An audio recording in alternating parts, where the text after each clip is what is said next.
Super dami ko na namang nakuhang mga murang items sa loob ng grocery store. Kung paano ko nakuha, tara samahan niyo me!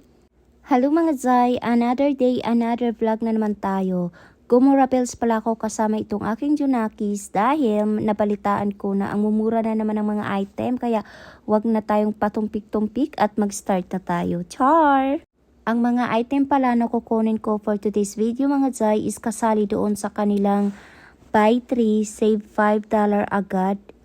Super dami mga pagpipili ang mga item and yung mga item talaga na kinuha ko dito is yung alam kong may mga coupon at saka mura natin makukuha.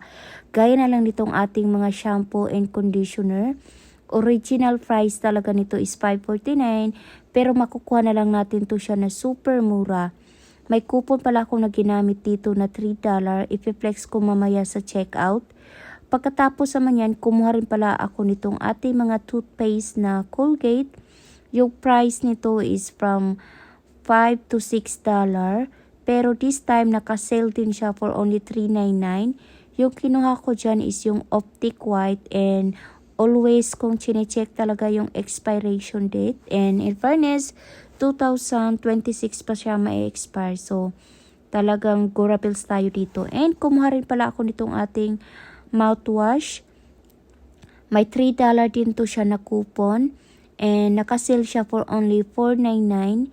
So, ganito yung itsura ng aking cart. 6 na item. And kumuha pa ako na iba pang item na kasali doon sa deal. Gaya na lang nitong ating mga pads na always. Wala siyang coupon pero may pa-cashback siya na $2 kang Ibotta. And kumuha rin ako nitong ating mga body wash na yung price na naka-sale for only $4.99 and may pa-coupon sila na $2.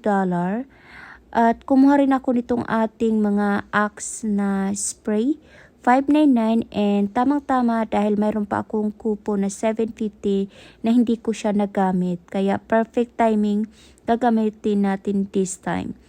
Then, kumuha rin pala ako nitong ating mga toothbrush, $4.99 din yung price niya and may pa-coupon to na $3. And then, di ko kinalimutan itong aking mga Junakis. Ayan, may pa-mouthwash din sila. May $1 coupon pala to. And matagal pa din siya ma-expire 2027. Mayroon naman ditong generic na brand. Pero mas pinili ko itong brand na to dahil nga alam kong mura na lang natin makukuha ito mamaya sa checkout. So, yeah, and bubblegum pala na flavor yung pinili ko dyan. So, ito nga pala yung coupon ko para sa ating mga shampoo and the rest is digital na. Unang checkout ko, $33 down to 94 cents na lang para sa ating 6 na item na may mga shampoo kanina. Pangalawang checkout naman itong 17 down to 97 cents na lang siya mga tsay. 36.96 para sa 6 na item down to $4.44.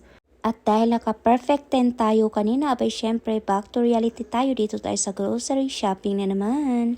Ay, bongga, naka-buy 1 get 1 free itong kanilang supplements at saka vitamins. Bet na bet pa naman to ng parents ko sa Pilipinas kaya kunin na natin. And fairness, matagal pa siyang mag-expire, 2027. Kumuha din pala ako nitong ating mga pa-Oreos dahil hindi uso dito sa Jamaica ang sari-sari store. Di gaya sa Pilipinas na kung kailangan mong bumili agad makakabili ka dito, kailangan mo pang mag-drive. Char! Kinuhanan ko rin sila ng wafer. Sa Walmart, super mahal ito. $3 yata. Pero dito sa Kroger, $1 lang. Pag swinerte ka nga naman, bet na bet pa naman to ng aking family sa Pilipinas. $3.74 na lang siya, naka-clearance. Pero may ginamit ako na coupon dito na $2. So, magiging $1.74 na lang to. And matagal pa siyang ma-expire. As in, mga guys, super happy kasi madalas lang talaga nakakakuha ko nito na good deal. And ito nga pala yung resibo ko. $2 yan yung coupon ng ating IC Hut. So, yung mga kinuha ko nga pala ng mga item kanina, worth noon is 110 plus. Pero nakuha ko na lang for only $13 or $14. As in, $14 for everything. Hindi ko na siya mabilang kung ilang item basta for only $14, yan na lahat yung nabili ko. O diba bongga? Nakakatipid talaga. Sharp kapag marunong ka lang mag-coupon mga Zay. And that's it for today's video. I hope nagustuhan nyo itong ating vlog for today. And yeah, and that's it. Thanks for watching. Follow me for more. Bye!